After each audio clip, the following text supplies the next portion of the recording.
백제 역사를 우리가 2시간에 걸쳐서 살펴보는데 오늘은 직접 가서 이제 백제인의 숨결을 느껴보도록 할 거예요. 그래서 의자왕과 삼천궁녀 이야기가 깃들어 있는 낙하암을 보면서 또 이제 백제인들이 된 것 같은 기분을 느껴보도록 할게요.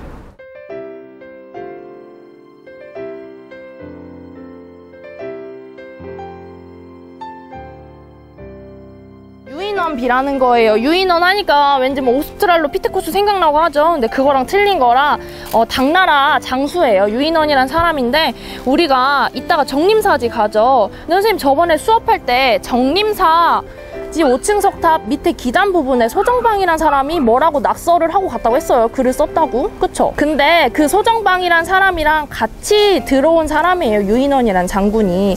당나라에 있는 장수인데 소정방이 이제 백제를 정벌했다라고 하면서 우리 정림사지 5층 석탑을 평제탑이라고 해요. 백제를 정벌했다 해서. 그래서 거기 기단부에다가 이제 백제한테 뭐라고 하죠. 한마디 남겨요. 근데 그걸 보고 유인원도 왜 소정방만 남겨? 나도 뭐라고 남기고 싶어. 이렇게 하면서 유인원 비를 세웠어요. 이 비를 세우고 여기다가 같은 내용이에요. 야 백제 우리 당나라 이 정도야 까불지 마. 이렇게 남긴 거예요. 여기 보면.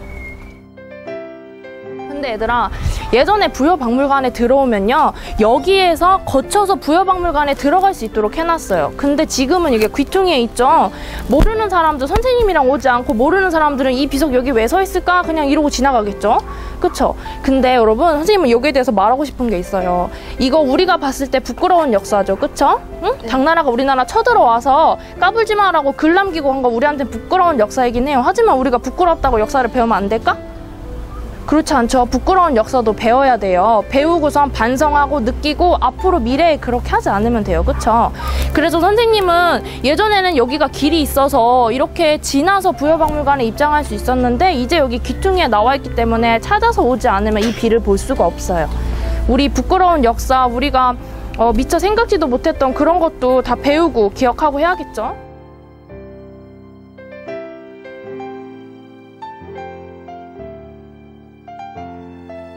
선생님이 금동대학로가 우물터에서 발견이 됐다고 했어요. 금동대학로도 성황을 추모하기 위해서 그의 아들이 만든 것으로 이제 전해집니다. 보시면요 아랫부분에 용의 한 마리가 있고요. 그리고 몸통은 연꽃이 피어오르고 있고 위에 봉황 한 마리가 살짝 하고 하늘에서 착지를 하고 있습니다. 막 착지를 하면 날개와 꼬리가 하늘로 솟죠. 그런 모습을 묘사를 했어요. 이게 바로 사택지적비라는 거예요. 사택지적비가 뭐냐면 사택지적이라는 사람이 세운 비석이에요. 사택지적은 백제 때 가장 높았던 관직인 대자평에 올랐던 사람이에요. 이제 사택지적이라는 사람이 세월을 살다 보니까 나이가 들고 몸도 약해지고 했어요. 그러면 이제 죽을 때가 다가오고 하면은 인생의 허무함 이런 걸 느낄 수 있겠죠? 그런 걸 느끼면서 이 사람이 돈도 많았기 때문에 금으로 금당을 지우고 그리고 또 옥으로 석탑을 만들어요. 옥탑. 그렇게 만들면서 이제 불교에 의지를 하게 됩니다. 나는 이렇게 나이가 들었고 죽을 날을 기다리고 있구나. 인생살이 허무하다. 그런데 내가 저렇게 지은 저 금당과 옥으로 만든 옥탑은 왜 이리도 아름답냐. 부처님한테 의지를 해야겠구나. 이런 마음으로 지은 거예요. 아까 창학명 사리감도 그 화강암에 적혀있는 글을 통해서 우리가 누가 만들었는지 알 수 있었죠? 이것도 사택지적비가 사택지적이라는 게 나와 있기 때문에 우리가 알 수 있어요. 7개의 가지가 칼에 있다고 해서 칠지도라고 부릅니다. 이것은 근초고왕이 외왕에게 하사를 했다고 말을 해요. 이때 고대시대 때 칼을 전달해 준다는 것은 높은 나라에서 아랫나라한테 충성심을 보여라. 또 내가 너보다 높은 나라이고 하니까 제대로 섬겨라. 이런 의미를 가지고 있는 거예요. 그래서 이제 근초고왕이 외왕, 지금의 일본이죠. 외왕한테 칼을 하사했다는 것은 굉장히 많은 뜻을 담고 있는 거예요. 이게 바로 치미라는 거예요. 치미, 목조 건물 끝에 저기 그림을 보시면 나무 꼭대기에 보면은 일자로 되어 있는 저게 용마루고요. 양쪽에 달려있는 게 침이에요. 봉황의 모습을 다시 이제 목조 건물에 장식했던 거에 썼다고 보면 돼요.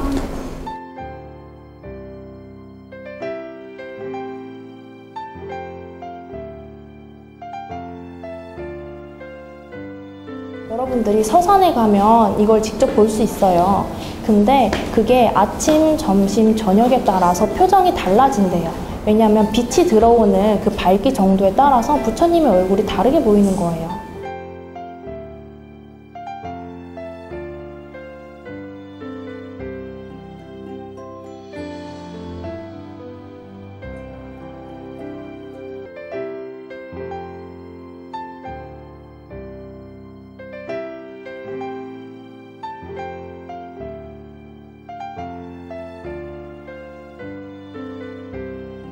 왕들이 묵었다는 이야기도 있고요. 그리고 이제 낙화암과 낙화암을 위해서 지은 백화정을 보기 위해서 이제 많은 사람들이 찾는 곳입니다.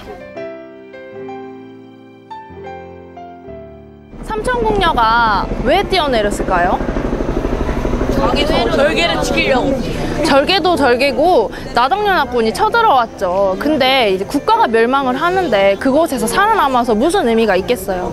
그래서 궁녀를 비롯해서 신하들이 여기서 뛰어내렸겠죠. 근데 낙화, 꽃이 떨어진다는 뜻의 낙화예요. 궁녀들이 떨어지면서 치마폭이 확 이렇게 감쌌겠죠. 그 모습이 꽃 같아서, 꽃이 떨어지는 것 같아서 이제 낙화암이라고 불렀대요. 그리고 그 위에 여기 이제 백화정을 세운 건데 그 삼천궁녀들의 넋을 기리기 위해서 이제 1929년에 세웠다는 말이 있어요.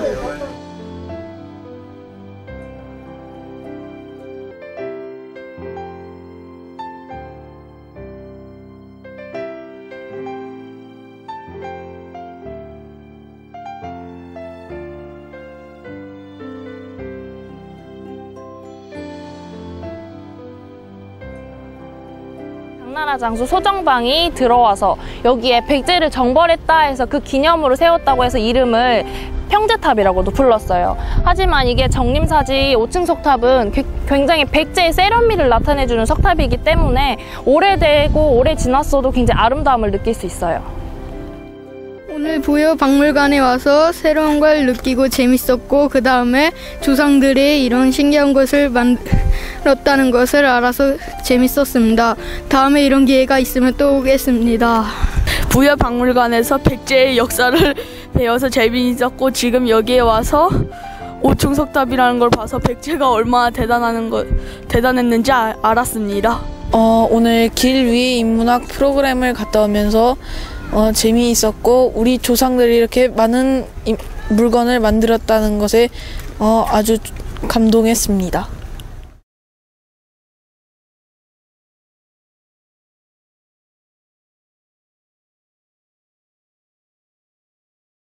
안녕하세요. 저는 한남교육사랑의 이아름이고요. 오늘은 한밭도서관에서 진행하는 기리의 인문학 가자 사비백제의 사비백제 보물찾기의 수업을 진행하게 되었습니다.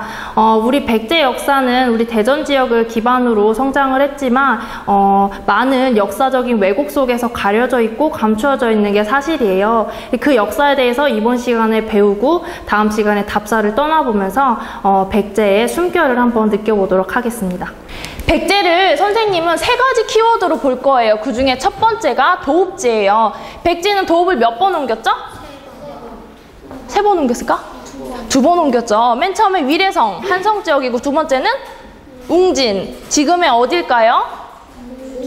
공주 지역이에요. 그리고 마지막으로는 사비, 지금의 부여 지역입니다. 이렇게 수도를 옮겨요. 여기 보면 미추홀에 맨 처음에 자리를 잡았던 누구죠? 비류. 미추홀에 도읍을 잡았던 건 비류예요. 그쵸? 그 다음에 한성, 웅진, 사비 이렇게 천도를 하게 됩니다. 도읍지를 중심으로 백제를 이해하면 이제 백제를 쉽게 이해할 수 있어요. 백제의 수도는 어떤 모습이었을까요? 한성, 위례성을 볼게요. 한성, 위례성. 위례성은 백제의 첫 번째 수도예요. 그쵸? 백제의 역사에 500년 동안 정치 문화의 중심지였어요. 여러분, 백제는 500년 역사를 가지고 있어요. 700년 역사를 가지고 있어요. 그 중에 500년 역사를 가진 게 한성이에요. 근데 여러분, 백제의 수도가 어디야 하면은 솔직히 공주랑 삽이 먼저 떠올리죠. 그쵸? 웅진하고 삽이부터 떠올려요. 왜냐면 이 위례성 지역은 현재 발굴되어 있는 게 많이 없어요. 그래서 백제의 유적지였다라고 말할 수 있는 유적지, 유물들이 별로 없기 때문에 우리 기억 속에서 많이 잊혀졌어요. 하지만 700년 역사 중에서 500년이나 위례성 지역에 있었다는 거는 굉장히 오래 있었다는 거죠. 그러니까 우리가 한성지대 그런 백제의 유물들은 많이 찾을 수 없지만 그래도 기억을 해줘야 돼요. 그 다음에 지금의 서울 지역인 한성 위례성이에요. 그리고 아까 한강을 차지했기 때문에 삼국 중에 제일 먼저 전성기를 맞이했다 했죠. 여러분, 백제에도 왕성마다 그 왕궁을 지키는 성이 있어요. 위례성 지역에 있을 때는 풍납토성과 몽촌토성이 있었어요. 근데 여러분, 풍납토성과 몽촌토성은 이렇게 생겼어요. 아까 백제는 토성을 어떻게 지었다고 했어요? 무슨 기법? 판축기법이에요. 판축기법이 뭐냐면 나뭇가지를 세워요. 나무대를. 그 다음에 거기 안에다가 진흙, 모래 해서 계속 다집니다. 그래서 서로, 왜냐면 성분이 다른 이 진흙과 모래는 서로 엉겨 붙어요. 그래서 어떤 접착제보다도 강한 그런 접착력을 가지거든요. 이거를 통해서 성을 쌓아요. 그럼 만약에 여러분 돌로서 성을 쌓는다고 봐요. 그러면 돌이 한두 개가 빠지면 흔들리기 마련이에요. 하지만 이 판축기법으로 쌓은 성은 진흙과 모래가 서로 엉겨 붙어 있기 때문에 돌성보다 훨씬 단단했어요. 백제인들이 굉장히 똑똑했다는 걸 알 수 있죠. 하지만 이제 풍납토성은 지형적인 조건을 고려하지 않고선 성을 쌓았고요. 몽촌토성은 지형적인 조건을 그대로 두고 자연 지형의 토성을 쌓았어요. 여러분, 풍납토성은 지금 아파트가 들어서 있어요. 아파트.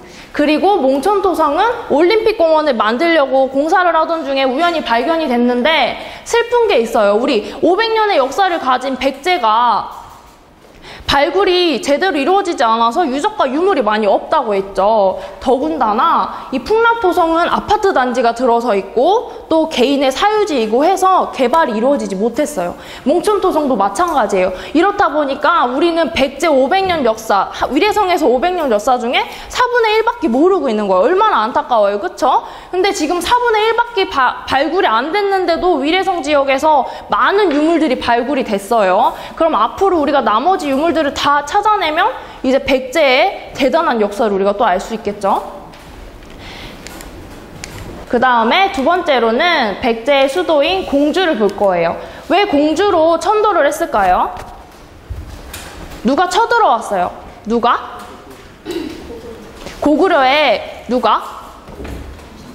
장수왕, 고구려의 장수왕이 한성으로 쳐들어왔어요. 그래서 계로왕이 아차산성에서 죽음을 당하죠. 그래서 죽고 나서 문주왕이 왕위에 오르고 문주왕이 공주로 천도를 합니다. 여기 쓰여 있어요. 그쵸? 계속 입으로 말하면서 수업 들으세요. 그래야 기억에 남으니까. 웅진은 문주왕이 한성에서 도읍을 옮긴 다음에 다시 성왕이 사비로 옮길 때까지 64년 동안 백제의 도읍지였어요. 그리고 웅진은 차령산맥, 금강, 계룡산과 닿아 있어서 방어에도 좋고 굉장히 천연의 요새였어요. 근데 얘들아, 왜 웅진이라고 했을까요? 지명에는 다 거기에 얽혀져 있는 얘기가 있어요. 곰나루에 관련된 선생님이 전설을 얘기해 줄게요. 여기 공주의 웅진동이라는 데에 곰나루라는 데가 있어요. 여기에 곰이 살았어요. 근데 곰이 너무 외로운 거예요. 그래서 결혼을 하고 싶은데 마땅한 배우자가 없어, 남자가. 그래가지고 어느 날 연못을 갔어요. 근데 연못을 갔는데 어떤 남자가 딱 물고기를 잡고 있는 거여서 아, 저 사람으로 내 배우자를 삼아야겠다 해서 그 사람을 남편으로 잡아와요. 끌고 와요. 그래서 그 남자와 사랑을 해서 아이도 2명이나 낳습니다. 근데 이제 도망갈 거 아니에요. 사람이 곰이 무서우니까 도망가겠죠. 그래서 이 곰 아줌마가 사냥을 나갈 때마다 항상 그 바위를 돌로 맞고 갔어요. 근데 이제 아이도 2명 낳고 살았는데 살 만큼 살고 있는데 도망을 가겠어? 하면서 왜 먹을 겨? 도망을 가겠어? 하면서 문을 안 닫고 갔어요. 그 와보니까 도망간 거야, 배신자가. 그래가지고 땅을 치고 울었어요. 근데 너무 슬픈 슬픈 거야. 남편이 없어져가지고. 그래가지고 애기 2명을 데리고 그 연못에 빠져서 죽습니다. 그래서 이제 곰에 그런 한이 서려서 그런지 저희 연못에서는 물고기도 안 잡히고 그 다음에 맨날 사건 사고가 일어났대요. 그래서 사람들이 안 되겠다 싶은 거죠. 그래가지고 여기에다가 사당을 짓고 곰한테 제사를 지내줬어요. 그리고 실제로 여기 곰나루라는 지역에서 곰으로 돼 있는 돌상 있죠. 이런 것도 발견이 됐대요. 그래서 이 지역을 웅진이라고 했어요. 그런 뒷이야기가 있는 곳이에요. 두 번째로 천도를 한 웅진에서는 문주왕이 수도를 옮겼지만 처음엔 세력이 굉장히 약했어요. 그러다 동성왕과 무령왕을 거치면서 안정적인 자리를 잡게 됩니다. 수도에 이어서 웅진 지역에서 이제 백제의 유물을 볼 거예요. 여기가 공산성이에요. 근데 공산성도 원래는 토성이었어요. 토성, 흙으로 쌓은 토성이었는데 이름도 원래 공산성이 아니라 웅진성이었어요. 근데 고려 이후에 공산성이라는 이름이 붙었고 그리고 조선시대 때 돌로 다시 쌓았어요. 그래서 현재 공산성을 여러분들이 가보면 이렇게 돌로 쌓여 있는 걸 볼 수 있어요. 그리고 여기는 이제 웅진 공산성에서 왕궁지로 추정되는 곳이고 여기는 동복로예요. 여기에 올라가면 이제 웅진성 안을 다 이렇게 살펴볼 수가 있어요. 웅진의 대표적인 유적은 이렇고 다음으로 송산리 고분을 볼 거예요. 여러분 수도에는 수도에 딸린 왕성이 있고요. 왕성과 함께 그 왕족들과 귀족들이 묻혔던 고분이 있어요. 송산리 고분군은 공주 지역에 공주에 살던 왕족과 왕이 묻혔던 그런 고분이고요. 우리는 백제를 이해하는 두 번째 키워드로 이제 고분으로 살펴볼 거예요.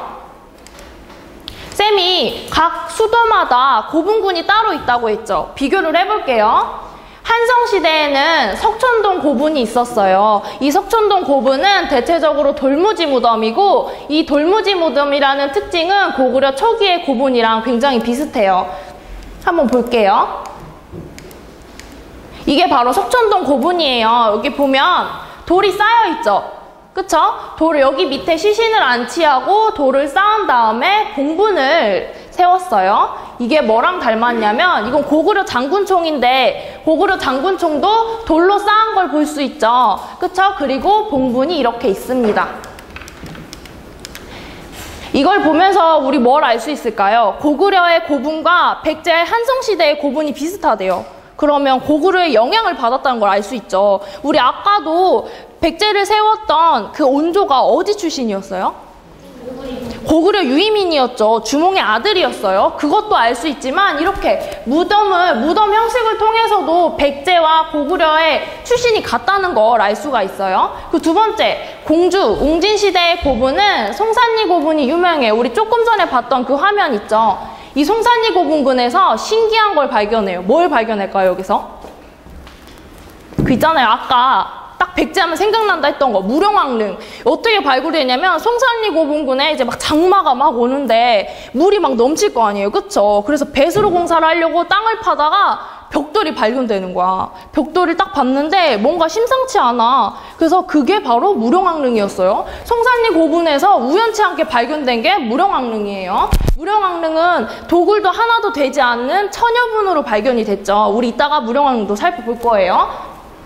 웅진시대 송산리 고분은 돌방 무덤이에요. 돌방이 돌로 방을 만든 거예요. 돌로 방을 만들었던 무덤이고 7개의 무덤이 있는데 그 중에서 무령왕릉하고 송산리 6호분은 벽돌식 무덤이에요. 여러분 벽돌식 무덤은 중국 남조에서 벽돌식 무덤을 만들었기 때문에 이제 무령왕릉을 보면 아 백제가 웅진시대에 중국 남조의 영향을 많이 받았구나 이걸 알 수 있어요. 이거 시험에 되게 많이 나오는 거예요. 맨날 무령왕릉 뭐 벽돌식 무덤을 보면 뭐를 알 수 있나요? 중국 남조의 영향을 받았다. 맨날 이거 시험에 자주 나오는 단골 문제예요. 그 다음에 이제 사비시대 볼게요. 사비는 지금 현재 어디라고 했죠? 부여지역이에요. 그리고 부여 능산리 고분이 대표적이고요. 이때도 돌방이에요. 근데 이 능산리 고분에 있는 고분군 중에서 하나에서 벽화가 발견이 됐어요. 여러분 벽화를 그릴 수 있다는 거는 돌로 방처럼 돼 있기 때문에 벽화가 나왔다는 거죠. 그 하나의 무덤에서만 벽화가 나왔는데 여기에 사신도가 그려져 있어요. 사신도가 뭘까요? 사신도. 사신이 뭐야, 사신? 4명의 신이래. 상상 속의 동물이죠. 동서남북으로 나뉘어요. 동은 뭘까요? 동청룡, 서백호, 남주작이에요. 북이 현무예요. 이 사신도 기억하세요. 그 무덤을 지킨다는 4명의 상상 속 동물이 그려져 있었대요. 그리고 사신 그림이 있다는 것은 무덤이 방처럼 돼 있다는 거고, 방처럼 돼 있으면 안에 부장품을 넣을 수 있었겠죠? 그래서 부장품도 있었는데, 이때 특징적인 게 화장을 했대요. 화장이 뭐예요? 시체를 태우는 거죠. 시체를 태우는 거는 그게 불교적인 특징이에요. 불교. 여러분, 스님이 돌아가시고 나면 스님을 태운 다음에 거기서 사리가 나오죠. 사리를 탑 같은 데 넣는 걸 뭐라고 하죠? 부도라고 해요. 이게 불교적인 양식인데, 백제도 불교가 종교였죠. 그렇기 때문에 이렇게 무덤에서도 그런 양식이 보이는 거예요. 척천동 고분군 장군총 봤고요. 이게 송산리 고분군이에요. 송산리 고분군에서 뭐 발견됐다고요? 무령왕릉이 발견됐어요. 그리고 또 사비시대의 능산리 고분군. 사비시대는 능산리예요. 여기서 뭐가 발견됐을까요? 능산리 고분군에서 뭐가 발견됐을까요? 아까 또 백제하면 떠오르는 거 있었잖아요.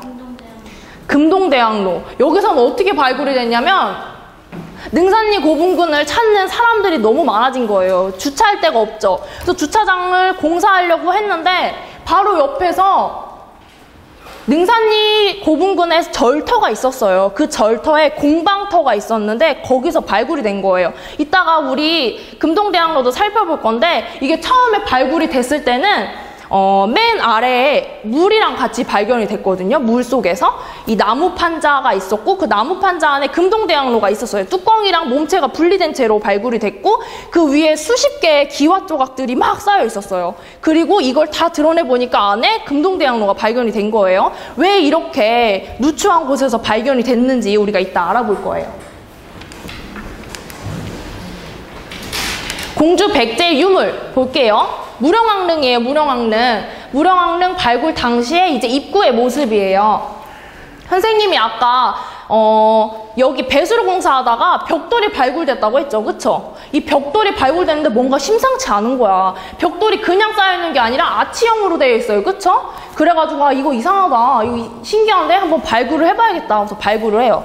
근데 무령왕릉은 졸속 발굴이라는 아쉬움이 남아요. 왜냐면 이 안에 있는 부장품들은 굉장히 대단해요. 전 세계적으로 진짜 히트를 칠 수 있는 그런 건데, 이게 이런 대단한 무령왕릉이 발굴됐다는 걸 알고선 이제 막 그 취재진들이 엄청 몰려왔어요. 나 사진 좀 찍을래. 나 찍을래. 이러다가 수저 밟고 난리가 난 거야. 청동 수저 밟으면 어떻게 돼? 깨지죠. 그러니까 이제 이 발굴한 사람들이 겁에 질린 거야. 이러다가 사람들이 더 많이 몰려오면은 발굴도 안 되겠다. 그래서 하룻밤 만에 발굴을 해버려요. 12시간 만에. 3, 4일 걸려도 모자랄 걸 12시간 만에 발굴을 하니까 어떻겠어?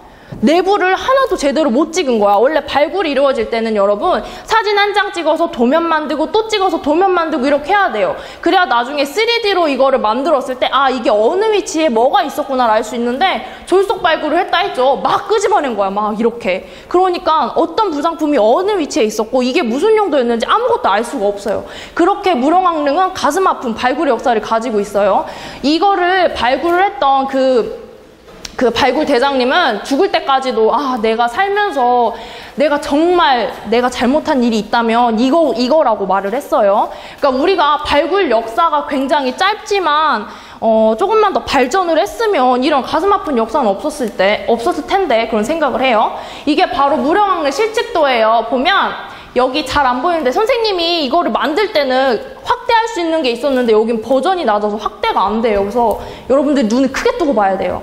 여기 보면 이게 뭐냐면 청동 수저랑 젓가락, 수저 젓가락, 죽어서도 밥을 먹어야겠죠. 그래서 그런 의미로 넣은 거예요. 여기 수저 젓가락 있고 여기는 중국산 자기가 들어가 있었고, 여기는 이제 묘지석이라는 건데 여기에 사마왕이라고 쓰여 있었어요. 여러분, 무령왕의 원래 이름은 사마왕이에요. 원래 왕은 죽고 나서 묘호가 생겨요. 그 전에는 사마왕이었어요. 근데 왜 사마왕일까? 이유 아는 사람? 왜 사마왕이라고 불렀을까요? 사마. 여러분, 아니야, 죽을사 아니야. 여러분, 일본이 독도 뭐라고 불러요? 다케시마라고 하죠. 우리 독도인데, 그쵸? 다케시마의 시마가 섬이라는 뜻이에요. 근데 무령왕은 섬에서 태어났어요. 왜 그럴까요? 무령왕의 아버지는 곤지왕이에요. 근데 곤지왕은 일본이랑 굉장히 교류를 많이 했어요. 그래서 부인과 함께 일본으로 가던 도중에 애가 나올 것 같은 거야. 어떻게 해? 그래서 가까운 가카라시마라는 섬에 내려서 무령왕을 낳았어요. 무령왕은 섬에서 태어났다 그래서 사마왕이었어요. 근데 여기 묘지석에 사마왕이라고 적혀 있는 거예요. 이 무덤은 사마왕의 거다라고 적혀 있어서 아, 이게 무령왕릉의 무덤이구나 알 수 있었어요. 만약 이게 없었으면 이 무덤 주인 누군지 몰랐을 거예요. 그리고 이 묘지석에 또 하나가 있는데 장례풍습을 알 수 있어요. 뭐냐면 옛날에는 무덤을 만들 때 그 무덤을 만들 지역을 샀어요. 토지를. 그 토지를 산 다음에 돈을 지불하고 내가 여기에 무덤을 만들 거다 이렇게 하는 게 장례풍습이었어요. 근데 여기 묘지석엔 그것도 적혀 있어요. 그리고 이게 실측도니까 간단히 설명을 할 건데 여기 보면 동전도 있었거든요. 여기 이게 동전이어서 이게 뭐냐면 오수전이라는 동전인데 중국 화폐예요. 중국 화폐. 그러면 뭘 할 수 있을까요? 중국이랑 교류를 했다는 것도 알 수 있죠. 그리고 더 들어가서 얘는 뭐냐면 진묘수라는 건데 상상 속 동물이에요. 사신도처럼 무덤을 지키는 동물이야. 근데 이게 사슴 비스무리하게 생겼어. 네 다리 달려있고. 그리고 입술이 빨갰대요. 원래 붉은 칠이 돼 있었는데 이제 무령왕릉이 딱 오픈하고 나서 천 몇백 년 만에 딱 열렸으니까 이게 공기와 이런 거에 탄화가 돼서 입술이 거먹게 변했대요. 이런 전설도 있어요. 그리고 이 진묘수 머리에는 나뭇가지 모양으로 철제로 돼 있는 뿔도 있어요. 그리고 어떤 학자들은 이 진묘수가 다리 중에 하나를 부러뜨려 놨대. 왜 그랬을까요? 다리 왜 부러뜨려 놨을까요? 쉽게 생각해, 쉽게. 응? 다리가 성하면 무덤 안 지키고 도망갈 수도 있잖아요. 그쵸? 그러니까 다리 부러뜨려 놓은 거예요. 무덤 지키라고. 그런 얘기도 있어요. 그리고 이 진묘수 뒤로는 여기 또 은잔. 향을 키울 수 있는 잔도 있고요. 중국 자기. 그리고 이게 뭐냐면 이게 왕과 왕비의 그 관인데 이게 또 일본과의 교류를 알 수가 있는 게 이 나무가 일본 지역에서만 나는 금송이라는 나무예요. 근데 이 나무가 굉장히 귀해서 일본에서도 많이 나지 않고 딱 정해진 지역에서만 나요. 그렇기 때문에 이 나무를 관으로 쓰는 사람도 일본에서 왕이나 왕족만 쓸 수 있었어요. 근데 무령왕릉의 관을 금송으로 썼대요. 그러면 일본에서 우리한테 보냈거나 아니면 일본과 우리가 교류를 해서 이 나무를 사용했다는 걸 알 수 있죠. 실측도는 잘 안 보이니까. 근데 이런 식으로 발굴이 됐어요. 보면 이게 복원한 거예요. 복원. 여기 보세요. 여기 앞에 이거 잔 있죠, 잔. 그리고 여기에 4개 달린 항아리라는 거예요. 이거는 중국에서만 나는 건데 귀가 4개 달렸어요, 항아리에. 그래서 4개 달린 항아리고, 그리고 뒤로 가면 여기 아까 선생님 뭐라고 했죠? 이거 판? 이거 뭐라고 했죠? 사마왕이 묻혀있다라고 적혀있다는 판 이름. 왜 이렇게 조용해? 아까 말했는데 뭐라 했죠? 묘지석이라고 했죠. 그럼 묘지석 위에 있던 이 돈은 뭐라고 했죠 아까? 돈. 무덤도 살 수 있고 중국 화폐라고 했어요. 네. 오수전이라고 하죠. 오수전이라고 해요. 이 오수전도 볼 수 있고, 이거는 진묘수죠. 진묘수도 있어요. 진묘수가 딱 하고 무령왕릉 묘지를 지키고 있는 거예요. 그리고 들어가면 여기 여러분 이게 뭐냐면 초를 키웠던 거야. 초. 근데 이게 백자였어요. 근데 이 백자가 무령왕릉에서 발굴된 백자보다 더 시대를 거슬러 올라가는 건 없대요. 그러면 무령왕릉 백자가 정말 가장 오래됐다는 걸 알 수 있죠. 여기에 타다 남은 심지도 있대요. 초를 타다 남은 심지도 있대요. 그리고 이제 무령왕릉의 특징적인 거는 천장이 둥근 아치형이에요. 둥근 아치형이고 터널 형태인데 다음 장면 볼게요. 무령왕릉은 어떻게 만들었는지 한번 살펴볼게요. 입구를 보면요, 이렇게 터널 형태로 되어 있죠, 그쵸? 근데 여러분 이거 조각 보면 어때요? 이거 모양이 어떻게 생겼어요? 이게 아치형. 이게 여러분 이렇게 둥근 아치형의 천장을 만들기 위해서는 이 기와 조각도 그 평면사변형 알죠? 그렇게 만들었대요, 기와 조각을. 그렇게 해야지 위로 쌓았을 때 무너지지 않기 때문이에요. 그리고 두 번째 특징. 이 벽돌 무덤을 만들었던 기와는 굉장히 다양한 무늬를 새겼어요, 그 기와에. 근데 이렇게 두 개로 넣은 다음에 연꽃무늬 있죠? 연꽃무늬를 반쪽에 나눈 거야. 무슨 사랑의 상징처럼 하트 목걸이 반씩 쪼개서 나눠 갖는 것처럼 반쪽에 연꽃 있고 반쪽에 있어서 합치면 하나의 연꽃무늬가 되게 해서 무늬도 만들었어요. 그리고 또 이거를 여러분 아치형 천장을 쌓기가 쉬웠을까요? 어려웠죠. 그래서 맨 처음에 이제 나무 판자를 이렇게 대고서 그 틀에 맞춰서 벽돌을 쌓았다고 해요. 그리고 여기 바닥은 삿자리라고 해요. 저런 모양을 삿자리라고 하는데 삿자리로 쌓은 다음에 석회를 발라서 이거를 고정을 했어요. 백제를 이번에는 세 번째로 왕에 대해서 살펴보면서 백제를 이해할 거예요. 금동대학로가 여러분 성왕의 아들인 위덕왕이 성왕을 추모하기 위해서 지었다는 이야기도 있어요. 그럼 우리 성왕도 궁금하고 위덕왕도 궁금하죠? 이제 볼 거예요. 이제 첫 번째로 백제하면 가장 대표적인 왕이 누구예요?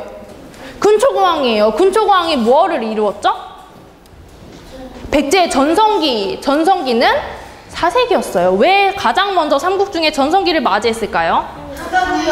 한강유역을 차지했기 때문이에요. 그래서 근초고왕은 요서지방, 산둥, 동진, 규수까지 진출을 했어요. 이렇게 예전에 있는 기록을 보면은 근초고왕의 업적을 알 수가 있어요. 삼국사기엔 이렇게 말을 한대요. 근초고왕 26년에 왕이 태자랑 함께 3만 명을 거느리고 고구려에 침입을 해서 고구려의 평양성을 공격을 했대요. 근초고왕이 평양성을 공격해서 고구관왕을 죽였어요. 이제 어떻게 됐는지 보세요. 계로왕은 괴롭대요. 왜 괴로울까요? 한번 얘기를 해볼게요. 이게 누굴까요? 계로왕? 계로왕이야. 괴로우니까 계로왕이에요. 왜 괴로울까? 장수왕이 했어요. 할아버지 이제 편히 잠드소서. 이 할아버지가 누구를 말하는 걸까요? 계로왕. 아니에요. 장수왕은 고구려왕이잖아요. 그쵸? 근데 계로왕은 백제왕이에요. 왜 할아버지겠어요? 아니에요. 장수왕의 할아버지가 고구건왕이에요. 고구건왕이 누구한테 죽임을 당했어요? 근초고왕 다 섞였어. 근초고왕이 죽였잖아요. 방금 말했잖아, 그쵸? 근초고왕이 죽였어요. 그래서 이 장수왕은 근초고왕한테 죽임을 당한 고구건왕의 손자예요. 그래서 계로왕을 잡고선 이제 말하는 거예요. 장수왕이 할아버지 내가 여기 보세요. 고구건왕의 증손자인 장수왕은 절치부심했대요. 복수의 칼날을 가른 거예요. 그러면서 이제 국력을 세게 갖자 장수왕이 이제 백제로 쳐들어와서 계로왕을 죽였어요. 계로왕이 아차산성에서 죽었다고 했죠. 그래서 우리 어떻게 됐어요? 한성 빼앗겨서 웅진으로 천도했잖아요. 아까 다 배웠던 거 기억하죠? 그래서 장수왕이 계로왕을 죽였어요. 할아버지의 원수를 갚은 거예요. 그리고 계로왕에 두 가지 설이 있어요. 두 가지가 뭐냐면 도미설화랑 도림에 관한 설화예요. 선생님 얘기를 해줄게요. 도미설화는 뭐냐면 도미라는 부인이 있었어요. 굉장히 아름다웠어. 근데 이제 이 왕이 도미가 너무 예쁘다고 하니까 탐이 나는 거야. 도미를 빼앗고 싶은데 도미는 이미 결혼을 했어요. 그래가지고 꾀를 쓰다가 이제 도미를 데려오려고 했어. 그래서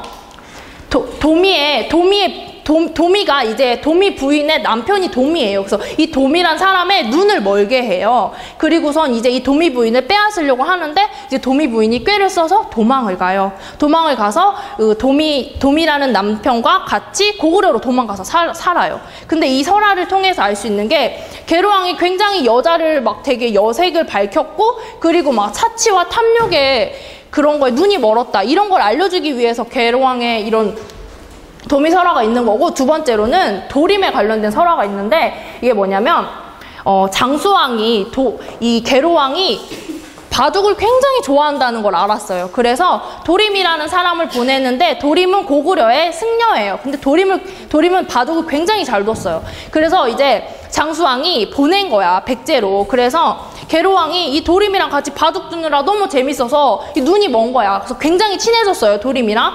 도림은 첩자잖아, 그쵸? 고구려 첩자야. 그래서 이렇게 말하는 거죠. 아니, 계로왕님, 여기 왕성이 너무 허술하다. 그래서 왕의 권위가 살지 않으니까 우리 왕성 다시 짓자. 우리 삐까뻔쩍하게 다시 짓자. 이렇게 꼬드겨요. 그러니까 이제 계로왕이 아, 그래? 이러면서 넘어가요. 그러면서 엄청나게 또 거대한 공사를 짓기 시작해요. 그러면서 민심이 흉흉해지고 백성들도 살기 힘들었겠죠. 그런 설화가 있는 사람이 계로왕이에요. 근데 계로왕이 정말 이렇게 융통성 없고 사치와 향락, 이렇게 도미 부인한테 눈이 멀고 이런 왕이었을까요? 사실은 그렇지 않아요. 도미 부인은 이제 백제를 장악한 신라에서 그런 소문을 폈다는 것도 있고, 이제 계로왕은 왕권을 장악하려고 했어요. 왕 중심의 정치를 펼치려고 하다 보니까 주변에 귀족들이 굉장히 싸움이 많았겠죠. 그래서 이제 계로왕이 죽고 나서 이제 계로왕이 있었던 일을 조금 더 나쁘게 부풀리진 않았을까, 이런 말을 많이 해요. 정말 그랬는지는 역사가 알고 있겠죠. 사비백제 시대를 이끈 성왕이에요. 성왕은 대표적으로 사비천도를 했죠. 그리고 국호를 남부여로 계칭을 했다 했어요. 부여랑 그러니까 부여에서 시작된 고구려랑 백제랑 시조가 같다고 했잖아요. 그쵸? 이걸 통해서 왕의 정당성, 왕권을 높이기 위해서 남부여를 한 거예요. 부여에서 우리는 부여의 출신이다. 귀족들아, 그러니까 우리 힘을 합쳐서 같이 나라를 이끌어보자. 이런 의미였던 거예요. 그리고 중앙관청과 지방제도 정비예요. 뭐 22담로를 설치했다 이런 거 있는데 자세히는 몰라도 되고요. 신라와 연합해서 한강유역을 회복해요. 나제 동맹이 이때 일어나는데 나제가 뭘까요? 신라랑 백제랑 동맹을 맺어요. 그래서 고구려의 남진 정책에 맞서 싸우는 건데 이때 신라 누구 왕이랑 맺을까요? 신라의 진흥왕이랑 나제 동맹을 맺는데, 근데 그래서 이제 고구려로부터 한강을 차지해요. 한강을 차지해서 신난 거예요. 그래서 한강의 위쪽은 신라가, 한강의 아래쪽은 백제가 갔는데 2년 만에 신라가 배신을 해요. 그래서 갑자기 느닷없이 백제로 쳐들어옵니다. 그래가지고 한강유역을 다시 빼앗겨요. 그래서 또 절치부심을 느끼겠죠, 배신감에. 그래서 100년 동안이나 지속되어 왔던 나제 동맹은 신라의 배신으로 끝나요. 아까 선생님이 금동대학로가 아버지 성왕을 기리기 위해서 위덕왕이 세웠다고 했어요. 근데 여기 봅시다. 관산성이 뭐냐면 성왕이 진흥왕이랑 같이 나제 동맹을 맺었죠. 근데 진흥왕이 배신을 했어요. 그래서 한강유역을 다시 빼앗기니까 이제 화가 난 거예요. 그래서 다시 신라로 쳐들어가서 신라를 계속 공격을 합니다. 근데 이제 귀족들이 그러는 거예요. 계속 지속된 전투를 하면은 국가의 재정이 어려워지겠죠. 그러니까 귀족들이 그만 싸워라, 신라 공격 그만해라 이래요. 근데 성왕의 아들이었던 위덕왕이 아니다, 나는 신라를 공격해야겠다 그러면서 관산성으로 갑니다. 근데 오래오래 지속되는 전쟁 결과 위덕왕이 밥도 제대로 못 먹고 그리고 막 병에 걸려서 되게 힘들게 지내고 있다는 걸 아버지 성왕이 알게 돼요. 그래서 아버지 성왕이 위덕왕을 만나려고 관산성으로 갑니다. 여기가 우리 근처에 있는 옥천 있죠? 충북 옥천. 옥천에 있어요, 관산성이. 관산성으로 아버지가 아들을 만나러 가요. 근데 이걸 알았던 신라에서 나타납니다. 그래서 그 자리에서 성왕을 죽여요. 근데 이때 당시에 신라에서 장군을 했던 사람이 노비 출신이에요. 도도라는 사람인데 이제 성왕과 맞닥뜨리게 돼요. 그래서 성왕을 죽이려고 해요. 내가 네 목을 벨 테니 꿇어라 이래요. 근데 성왕은 왕이잖아요. 그래서 이래. 나는 너 따위 노비한테 내 목을 내어줄 수 없다. 나는 그래서 너한테 내 목을 베게 할 수 없다 이래요. 그랬더니 그 도도가 이래요. 우리나라 국법에는 이런 노비 출신 장군도 왕을 목을 벨 수 있게 돼 있다. 그러니 얼른 목을 내어놓아라. 이러니까 성왕이 울면서 목을 내어놓아요. 그래서 목을 잘리고 그 자리에서 죽습니다. 그래서 두 가지 설이 있는데, 한 가지는 이 성왕의 시체 있죠? 시체를 뿔뿔이 흩어놨다는 것도 있고, 또 두 번째 설화는 이 성왕의 목은 신라로, 이 몸통은 백제로 보내서 이 신라로 가져간 머리를 관리들이 다니는 바닥에 놓고 관리들이 지나다니면서 밟는 데 썼다는 얘기도 있어요. 그러니까 아버지가 그렇게 비참하게 죽었어요. 아들을 만나러 오다가. 그럼 이 아들 위덕왕의 마음은 어떨까요? 가슴 아프겠죠? 그래서 위덕왕은 스스로 자기가 머리를 깎고 승려가 될 결심도 해요. 하지만 왕이 승려가 되면 국가가 어떻게 되겠어요? 무너지죠. 그래서 신하들의 반대로 그렇게 하지 못하고 대신 아버지를 위해서 창왕명 사리감이라는 걸 만들어요. 여러분 아까 백제의 무령왕도 죽기 전에는 뭐라고 불렸다고 했어요? 섬에서 태어나서? 사마왕이라고 불렸죠. 위덕왕도 원래 이름은 창왕이에요. 죽고 나서 위덕왕이라는 명칭이 붙은 건데 그래서 창왕이 명한 사리감이라는 거예요. 여기 이게 황황함으로 돼 있는 건데 여기에 사리를 넣는 거예요. 그래서 이것은 창왕과 창왕의 누이가 아버지의 넋을 기리면서 만들었다고 여기 적혀 있어요. 여러분 무령왕릉도 아까 묘지석에 사마왕의 묘지다 이렇게 안 적혀 있었으면 몰랐다고 했죠. 이것도 여기에 적혀 있었기 때문에 아는 거예요. 기록이 굉장히 대단한 거죠. 그리고 이제 금동대학로도 능산리 고분군에서 발견이 됐다 했잖아요. 거기 능산리에 절이 있었어요. 그 절에서 피우던 향로였는데 이것도 이제 성왕을 기리기 위해서 만들었다는 이야기가 있어요. 효심이 대단하죠? 그리고 무왕도 볼 거예요. 여러분 서동요 알아요? 네. 서동요가 무슨 내용이에요? 선화공주, 신라의 진평왕의 셋째 딸 선화공주, 아름다웠다고 하죠. 그 선화공주랑 결혼한 사람이 무왕이에요. 무왕은 원래 말을 캐는 사람이었어요. 말을 캐서 내다 팔던 사람이었는데 선화공주가 굉장히 아름답다는 소식을 듣고 노래를 지어서 불러요. 선화공주님은 뭐 밤몰래 서동왕자를 안고 간대요. 이런 노래를 애들한테 부르게 시킨 거예요. 그러니까 애들이 입에 붙으니까 계속 부르고 다닌 거야. 그러다가 이게 신라왕의 귀에까지 들어갑니다. 그 신라왕이 이러죠. 너 내 딸아, 너 그렇게 방탕하게 다니면 이제 왕으로서 체면이 안 서니 나가거라. 그래서 내쫓습니다. 그 선화공주가 밖에서 기다리고 있던 이 서동과 만나서 결혼해요. 이것은 선화공주 설화예요. 근데 사실은 그렇지 않대요. 뭐냐면 서동의 엄마는 연못에서 용과 만나서 결혼을 했대요. 정을 통해서 서동을 낳습니다. 용은 왕을 상징하죠. 그래서 백제 왕과 서동의 엄마가 결혼을 했다는 그런 말이 있어요. 그래서 이제 서동은 선화공주랑 결혼을 해요. 근데 선화공주가 뭘 하나를 딱 보여줘요. 근데 금이야. 근데 선화공주는 이게 되게 중요한 거라서 귀한 거라서 보여주는데 서동은 이렇게 말해. 이거? 나 막 캐는 데가 뭐 엄청 많은데? 이래. 그래서 같이 가본 거야. 그랬더니 막 캐는 데에 금이 막 쌓여 있어. 이게 귀한 건지 몰랐던 거예요. 그래서 이 무왕이 이런 막 신통력을 발휘를 해서 이 금을 신라로 확 옮겨줘요. 신라 왕한테 금을 그냥 확 갖다 주는 거야. 그랬더니 신라 왕이 넌 대단한 인간이구나. 서동요, 넌 진짜 대단하구나, 서동. 그러면서 이제 무왕에 오르게 됩니다. 이게 바로 무왕과 선화공주의 설화예요. 이게 바로 국남지랑 마룡지인데 아까 선화공주랑 그 서동이 만나기 전에 서동 엄마가 연못에서 용과 만났다고 했죠. 그 연못이 바로 국남지랑 마룡지라는 설이 있어요.